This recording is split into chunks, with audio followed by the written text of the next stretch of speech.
August 1931. Clessie Cummins and two men are descending Cajon Pass on old US Route 66 in a loaded diesel truck. The brakes give out. They race toward a train crossing at the bottom and barely survive. 24 years later, he built the fix. His own company said no. Someone else said yes. Over 10 million of them are running on American trucks today, and certain states are now moving to take them off. The Jake brake is still legal, for now.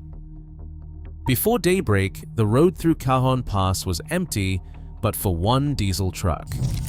Clessie Cummins sat behind the wheel, white-knuckled, as the loaded rig crested the summit and started down the grade. A 6% grade doesn't sound like much on paper. On the ground, it is gravity made real, a test of every bolt and bearing.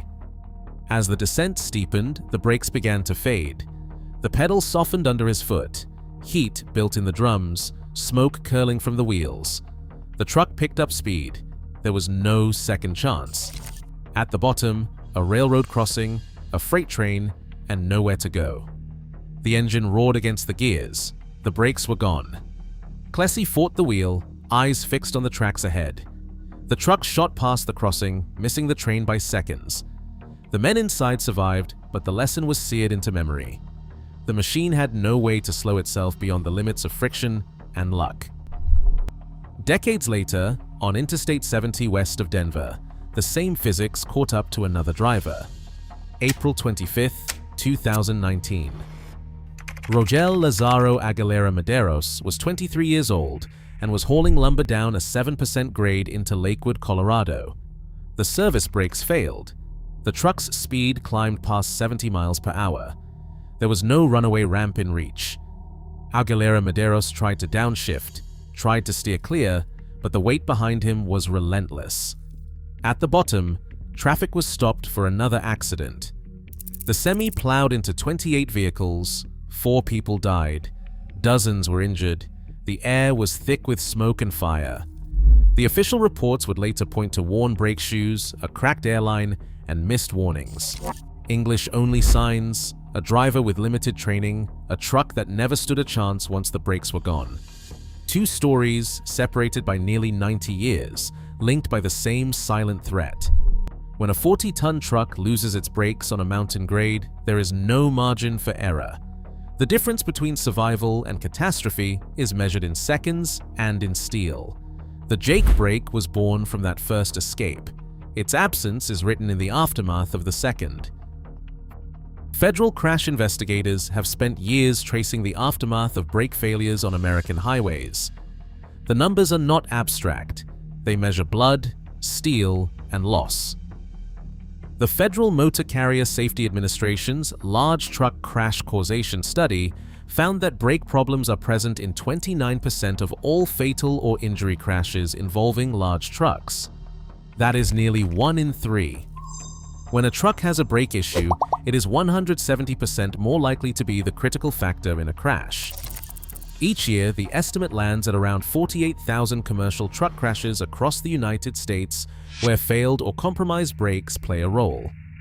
The urgency is not just statistical.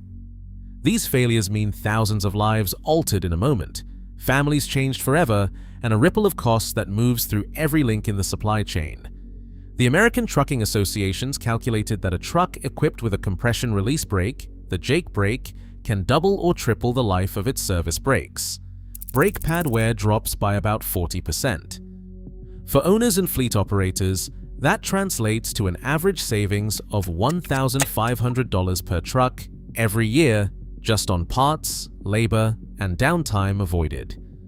Multiply that by the millions of trucks on the road, and the economic stakes become national in scale. These numbers are not warnings from the past. They are the living record of what happens when a 40-ton rig loses its only chance to slow down. The Jake brake was never a luxury. It became standard equipment because the alternative, running on friction alone, proved deadly again and again. For every mile of mountain highway, for every descent where the brakes start to fade, the difference between a safe arrival and a catastrophic pileup is measured in the stopping power that is either present or missing. The data leaves little doubt. When the retarding force disappears, the risk multiplies, and the consequences are paid in full every single time. Clessie Cummins retired from the company that bore his name in 1955, but his mind kept circling back to the steep grades of Cajon Pass. The challenge was simple, the solution elusive. How could a truck slow itself without relying on brake shoes that burned out on mountain descents? He turned to his youngest son, Lyle Cummins, a mechanical engineer fresh from college.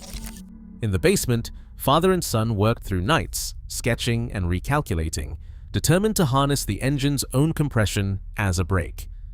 By 1956, their idea had shape. Clessie reached out to Jacobs Manufacturing in Connecticut, a company known for drill chucks and industrial hardware. Family ties helped open the door. Clessie's nephew had married into the Jacobs family, and soon Jacobs agreed to build a prototype for Cummins' NH series diesel engines. The project moved quickly from paper to metal. December 1959 marked a turning point. Jacobs and Cummins signed an exclusive option agreement, giving Jacobs the right to manufacture and sell the new compression release brake. The contract included royalties and minimum unit guarantees, a bold move for a device still unproven on the open road. April 1961 saw the first 150 production units shipped from Jacobs to Cummins in Columbus, Ohio. These brakes were installed on NH series engines headed for the Rockies, where traditional brakes had failed too often. Early reports were clear. The new brake worked. Trucks could descend steep grades without overheating their service brakes. Jacobs Vehicle Systems soon gave it a name, the Jake brake, a term that would become part of trucking's everyday language. On June 21, 1965, Lyle Cummins and Dave Evans of Jacobs filed U.S. Patent number 3,241,795, covering the timed opening of exhaust valves for engine braking. The patent was granted that November, securing the invention's legal foundation. In 2022, Cummins Incorporated acquired Jacobs Vehicle Systems for $2.2 billion, bringing the original patents and technology back to the company Clessie founded. After more than 60 years, the invention returned home, still serving the drivers who face the mountains. A diesel engine, left to itself, is a machine built to move, not to stop. The Jake brake changes that, turning the heart of the truck from a source of power into a tool for control. The principle is simple, but the effect is dramatic. When the Jake brake is engaged, it transforms each cylinder into an air pump. Instead of burning fuel to drive the pistons down, the system captures the force of compression and releases it through the exhaust valves at the top of the stroke. No fuel is injected. The engine's own motion is harnessed to fight gravity, bleeding speed off the rig without touching a single brake pad. The result is a retarding force that, in many engines, matches the truck's rated horsepower. A 400 horsepower engine can deliver up to 400 horsepower of braking power on a long descent. This is not a backup. It is a primary defense against runaway momentum. The process is silent inside the cab, but outside, the sound is unmistakable. With a factory muffler in place, the exhaust registers between 80 and 83 decibels, measured at the curb. That is about as loud as city traffic or a passing motorcycle, noticeable, but far from the roar of an unmuffled exhaust. The distinctive staccato, sometimes called a machine gun rattle, comes not from the brake itself, but from the sudden release of compressed air through the exhaust. When the muffler is intact and unmodified, the sound is contained. Jacobs Vehicle Systems, the original manufacturer, publishes decibel data confirming that a properly installed factory Jake brake stays within the noise limits set by most states and municipalities. The real spike in volume comes when the exhaust system is tampered with or removed, a shortcut that is illegal in many jurisdictions but still common on older trucks. At its core, the Jake brake is pure physics, kinetic energy, redirected and released in a controlled burst. There is no magic, no extra fuel, no hidden trick, just the engine transformed by a clever bit of valve timing, doing the work of 1,000 brake shoes. For drivers facing a mountain grade, it is the difference between control and catastrophe. The irony is plain. The very sound that signals a truck is under control has become the focus of complaint, while the silent risk of brake fade remains out of sight. The debate over noise is about to collide with the reality of physics, and the Jake brake sits at the center of that storm. Across the country, a new kind of warning began to appear at the edge of towns and the foot of hills.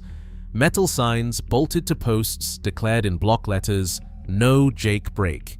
For drivers, the message was clear: keep the engine quiet or face a fine. But the story behind those words is stranger than it looks. The phrase Jake brake is not just a nickname, it is a registered trademark owned by Jacobs Vehicle Systems since the 1960s, when municipalities started using it on public signage in the late 1990s. Lawyers from Jacobs sent out cease and desist letters reminding towns that the term could not be used without permission. The result was a scramble. Pennsylvania, once covered in no Jake brake signs, quietly swapped them out for generic versions: engine brake prohibited and brake retarders restricted, anything to avoid another letter from Connecticut. The National Highway Traffic Safety Administration took notice. In a 2001 audit, the agency cataloged hundreds of signs with conflicting language. Some banned Jake brakes by name, others targeted compression release brakes, and a few simply warned against excessive engine noise. The confusion was not just legal, it was practical. Drivers crossing state lines found themselves facing a patchwork of warnings, each with its own threat of penalty. Local councils, responding to a handful of noise complaints, found themselves entangled with trademark law and federal safety recommendations. What began as a grassroots push to keep the peace at night had turned into a bureaucratic puzzle, one that would soon move from the town council to the state capitol. The first seeds of a national standoff were planted, sign by sign, as the meaning of safety was quietly rewritten at the roadside. The legal map for engine brakes looks less like a highway and more like a patchwork quilt, stitched together by state legislatures, county boards, and city councils, each drawing their own line between noise and necessity. Delaware stands alone with a full ban on compression release brakes, the only state where engaging a Jake brake is a ticketable offense no matter how it is muffled. Step across the border into Montana, Colorado, Maryland, Indiana, or Connecticut, and the rule changes. The brake is legal, but only if the exhaust is properly muffled and the sound stays below a set decibel limit. California and Oregon have carved out their own categories, restricting engine brakes on certain corridors, especially where homes line the grade. The language of the law is often blunt. In Chesterfield, Missouri, using an unmuffled engine brake can mean a $500 fine and up to 90 days in jail. Hundreds of municipalities have followed suit, posting bans that often do not distinguish between a properly muffled Jake brake and the thunder of an open pipe. The irony is hard to miss. The loudest offenders are usually running aftermarket exhausts or have removed the muffler altogether, a violation already covered by federal and state emissions law. Yet the bans target the device, not the modification. This is not a coordinated campaign, but the result is the same. A driver can cross 3 state lines in a single shift and never know what is legal until the ticket is written. The real source of most complaints, the gutted or straight-piped exhaust, remains a side note in the statute books. The Jake brake, designed to keep trucks under control, is treated as a nuisance, judged by its volume rather than its role in stopping 40 tons on a downgrade. In Vermont, the next escalation is already on the docket. Senate Bill S.66 proposes to make the muffler mandate statewide, with fines and inspection failures for any truck that does not comply. The question is not if the patchwork will spread, but how far and how many safety devices will be caught in the net. Senate Bill S.66, introduced in Vermont, runs to just a few pages, but its language is unambiguous. 5 senators, white, Clarkson, Gulick, Major, and Watson put their names to a measure that would, if signed, rewrite the rules for every heavy truck crossing the state. The text begins with a mandate. Every truck equipped with a compression release engine brake must also have a muffler installed and in working order. The bill leaves no room for interpretation. No muffler, no legal Jake brake. The next provision draws a line against modification. Any exhaust system altered to increase noise beyond the manufacturer's original specification is prohibited. Aftermarket straight pipes, cutouts, or any device that defeats the muffling effect are grounds for penalty. The statute does not distinguish between old and new trucks or between local haulers and interstate rigs. The rule applies to all. Enforcement is spelled out in dollars and inspection stamps. Fines for violations start at $250 and can reach $750 for repeat offenses. The bill grants authority to law enforcement and state inspectors to issue tickets based on observed or reported violations. A further clause ties compliance to the annual state vehicle inspection. Any truck found in violation, missing a muffler, or running a modified exhaust will automatically fail inspection. Registration and commercial operation are suspended until the defect is corrected and re-inspected. The bill creates a citizen reporting portal, inviting residents to submit complaints and evidence of loud engine brakes. The Department of Motor Vehicles is tasked with adopting final rules by July 1, 2026. If S.66 is signed, the letter of the law will become the new standard for every truck that crosses a Vermont border, regardless of where it was built or how it is maintained elsewhere.